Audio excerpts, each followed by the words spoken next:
No! I blew the house down! Forget that. Tell us what you So today, we're taking a look at the first game in the West Kingdom trilogy, Architects of the West Kingdom.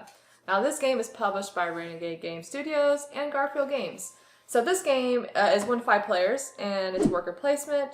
So in this game, you will be playing as noble architects, trying to impress your king and maintain your noble status by constructing various buildings. So there's a lot of stuff going on out here, so let's check it out and see how it plays.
So the goal of the game is to get the most victory points, and you will be getting these victory points by constructing buildings and advancing work on the cathedral, and you'll also be having to make a lot of moral decisions, which will impact your score at the end of the game, depending on where you are on the virtue track.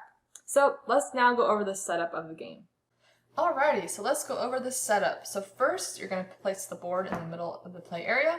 Then you're going to get these black market cards and put them with the small market side face up in this spot right here.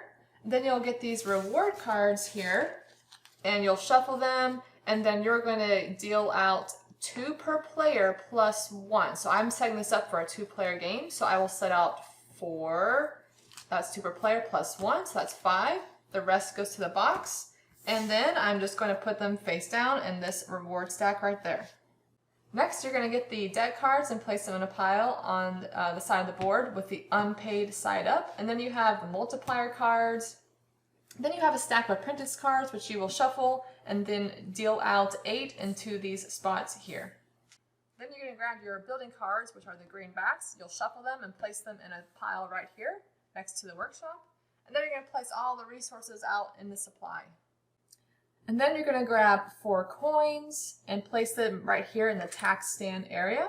And then each player is going to pick a player board. So we got 1 here. This player chose red, and they'll take all of their color of meeples. And there are 2 score markers, 2 markers. So they'll place 1 right here underneath the cathedral, and then the other one will be placed on the number 7 on the virtue track here.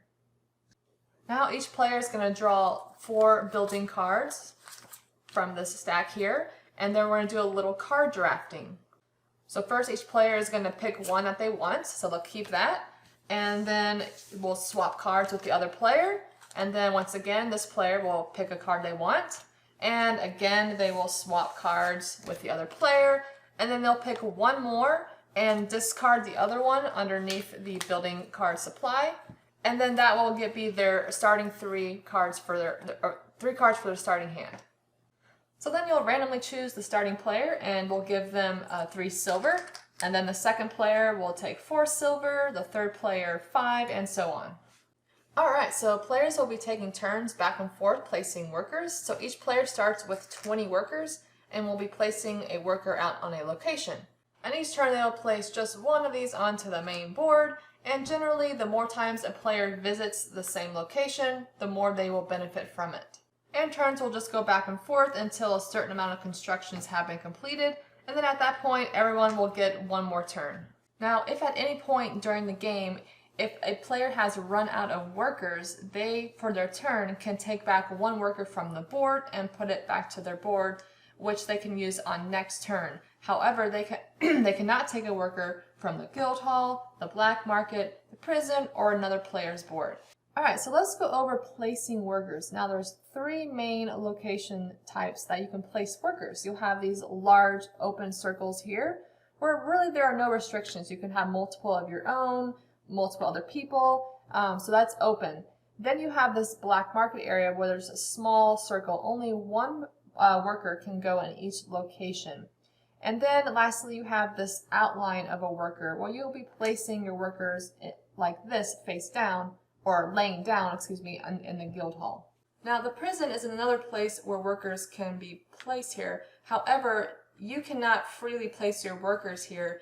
Your workers will end up here through other actions. So now let's start going over the different board locations.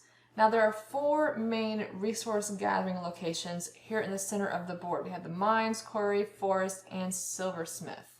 So if you place your worker there, you will get the benefit. So for instance, this one right here, I can get clay or potentially gold. Now a lot of these depend on how many workers you have there. So for instance, for clay, I can get 1 clay plus 1 clay per worker I have at that location. So I could get a total of 2 clay if I went here. Now for gold, you can only get 1 gold per 2 workers. So at this point, I could not get gold. Now once you place a worker out here, they will stay. So my next turn, I could place another worker here, and then I could get a gold if I wanted, or some more clay.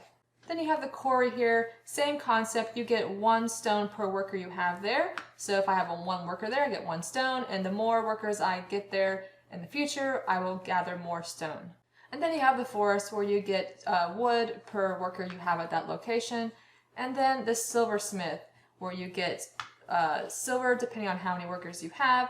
So for instance, if I had 2 workers at this location, I would get 1 silver plus 1 silver per worker I have there.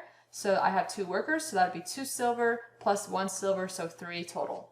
Now you have the King's Storehouse over here, which allows you to take 1 action per worker you have at this location. So the action would be this or this. And you could take the same action multiple times if you had multiple workers at that location. So this first one is you have to turn in 2 resources to move up 1 on the virtue track over here. So the 2 resources you have to turn in are any combination of stone, wood, or clay. Or this location, you could turn in 3 combination of wood and stone to get 1 marble. So if I had 3 workers at this location, I could take 3 actions. I could do any combination. I could do this 3 times, or this 3 times, or this once, and this twice, and so on. So now we got the workshop in the lower right hand corner of the board here, and this is a way you're going to be able to get apprentice cards or some more building cards.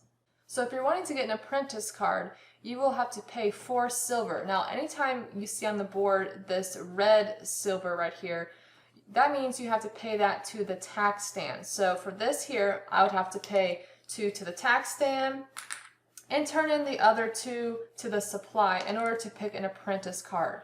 Now if you're placing your first worker there and you've taken this action, you only have 1 worker available there, so you can only choose an apprentice from the leftmost column here, and you can easily figure that out by the notation of 1 worker, 2 workers, 3 workers, and 4 workers. So if I had 4 workers here, then I could choose from any of them.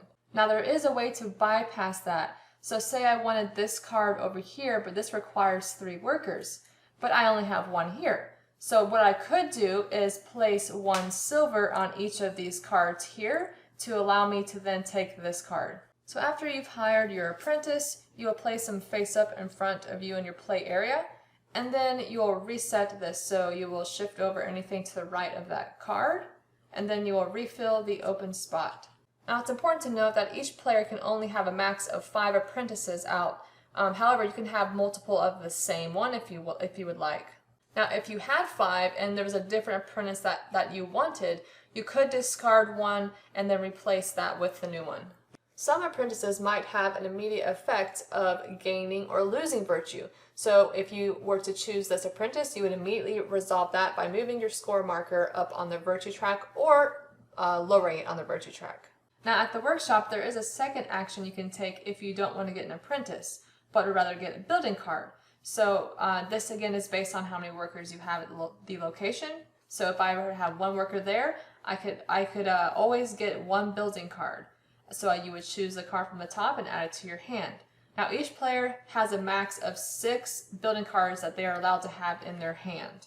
Now if I had 2 workers at this location, then I could get one building card for the 2 I have plus 1. So I could grab 2 cards. Now let's go over the town center. Now this place allows players to capture workers from any of the large open circle areas on the board. Now for each worker a player has at the town center, they may spend 1 silver to capture one group of workers, so a single color, from one location. So keep in mind the first time you capture on your turn, you have to pay that silver to the tax stand, and then any future captures you do, you just pay 1 silver to the supply per capture. Now to clarify, you can only do 1 capture if you have 1 worker, but you can do an additional capture per worker you have on the board as long as you can pay silver as well. So this notates you can do an additional capture if you have per worker and pay 1 silver. So in a 4-player game, you're limited to capturing at 1 location. However, in a 2 to 3 player game, you can capture from 2 different locations. So let's do an example here. So we have 2 workers at this town center. So technically you could do 2 captures. Now you don't have to do 2 captures if you want. You can just do 1. But for example, we're going to do 2 captures. So for the first capture, I have the 1 worker. I pay 1 coin to the tax stand, and then I pick a location to capture a group of workers. So I'm going to go to the silversmith here and capture these 2 purples. Now on my additional turn, I have another worker, so I can do another capture, so I have to pay another silver as well, but this time it goes to the supply. Now, because this is a 2-player game, I can capture from 2 locations, so I don't have to capture again from this location. However, I could if I wanted to. But I'm going to go ahead and capture these 2 from this location, so this shows that you are actually allowed to capture your own people as well. So from the example we just did, we captured these 4 workers. Now opposing workers will be placed in this area of your player board, and if you capture your own workers, they get returned to your own supply. Now on a later turn, you will be able to send these workers to prison to gain 1 silver per worker. Another location is the tax stand. So if you place your worker there, you can pretty much get all the money that's here. However, you cannot go there if there is no silver at the tax stand. Now, in order to go here, you have to also lose 2 virtue in order to take the silver. So you would move down 2, and then you could take all this. So the black market down here has 3 spots where you can go. Once a worker has been placed there, no one else can go there until the black market reset, which we will go over later. So for these 3 different spots, you can get 3 different things. So if I were to go here, I'd have to pay 1 silver and lose 1 virtue, but then I could collect 2 gold from the supply.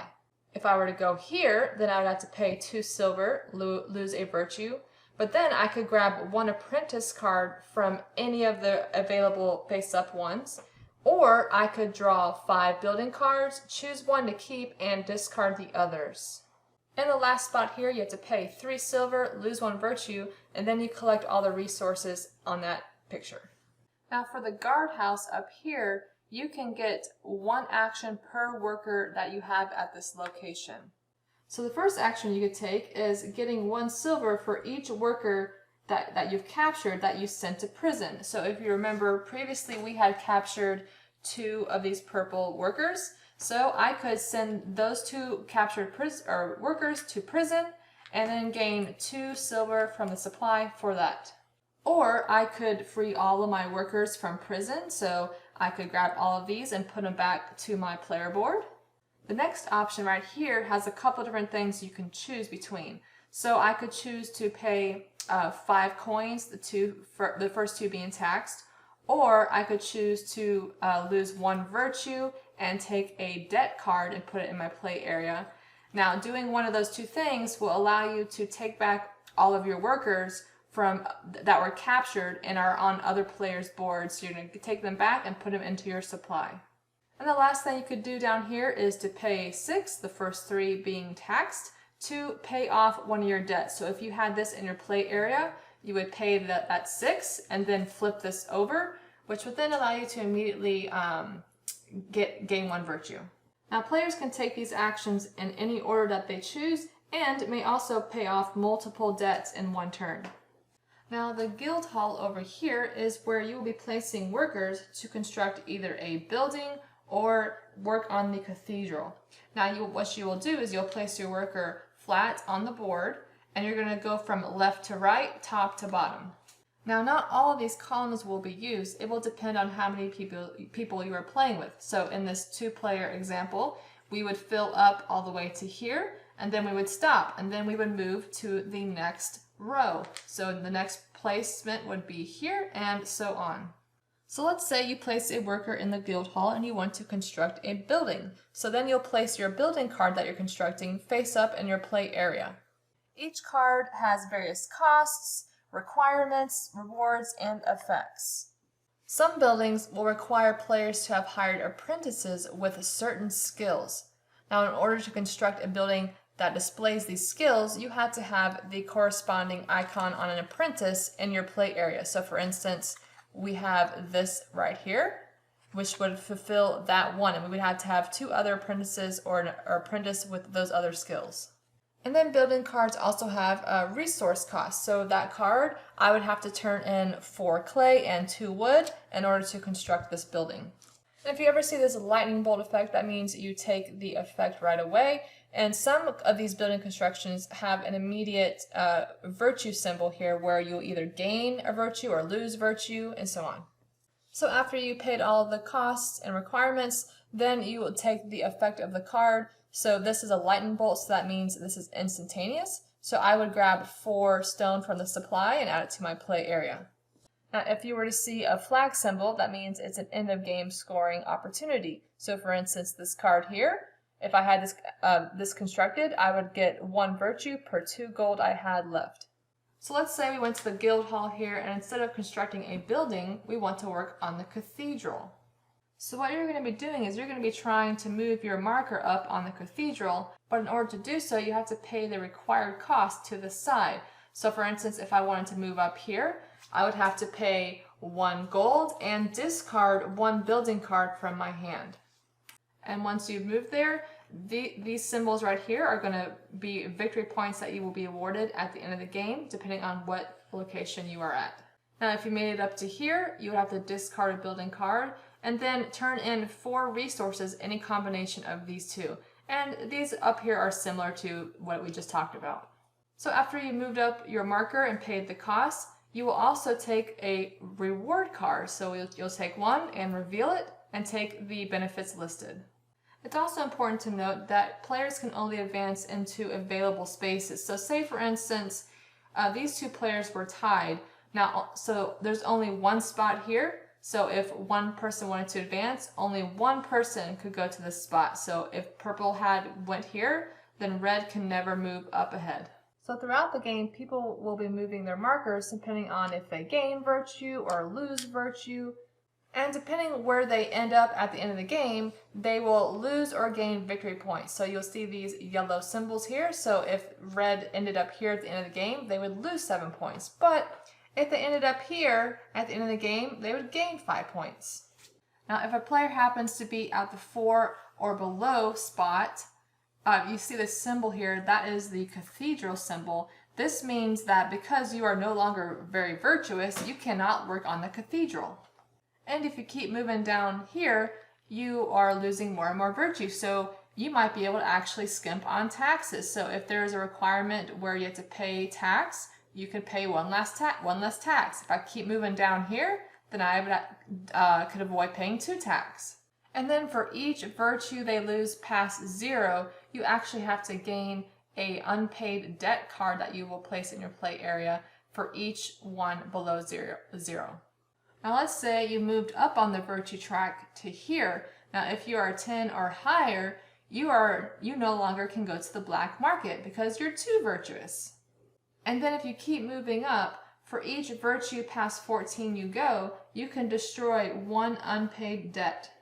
Now throughout the game, whenever you see this symbol, this corresponds to the black market reset. And there are two main ways that a black market reset can be triggered. One of them being at the guild hall and the other at the black market. But first, let's talk about the guild hall. So whenever you have a worker that is placed on one of these spots with that symbol, then a black market reset is triggered. The other way a black market reset can be triggered is if all 3 spots in the black market are filled, then a black market reset is triggered. So you will resolve the black market reset in a series of steps. First being you remove all of the workers at the black market and put them in prison.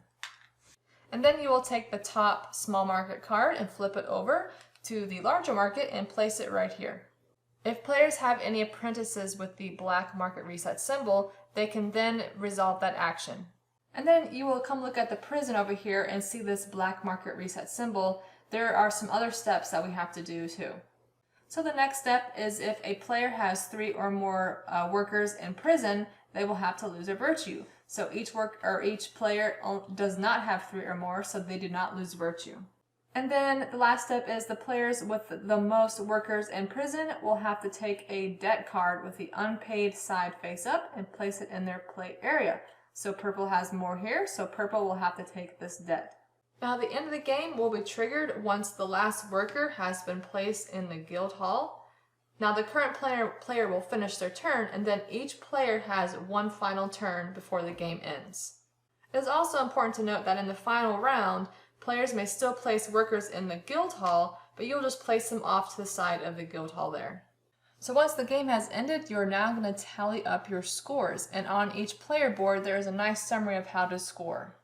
So first you'll tally up any victory points from any buildings that you have constructed, and you will see those victory points at the top of each card. And then you'll get points depending on how far you advanced on working on the cathedral. And next you'll get victory points depending on where you are at on the virtue track, and then you will get -2 points for each unpaid debt card you have. So this player would only have 1 in their play area, so I would lose 2 victory points. And then if you have any leftover gold or marble on your play area, you will get 1 point for each of those. So this would be a total of 2 points. Next, you would get 1 victory point for every 10 silver you have. So this player only has 3, so they would not get any. And lastly, you will lose 1 point per every 2 workers you have in prison. Now, red at the end of the game only had 1 worker in prison, so they do not lose any points. So after tallying up the points, whoever has the most points is the winner. Also want to point out that in addition to the rulebook, there is this nice appendix here which goes over different cards you might come across, as well as a solo mode in the back. And there's also instructions for variable setup. I'm having a hard time with our outtake today. So anyway, let us know if you have any questions about this game. And let us know what you think about it.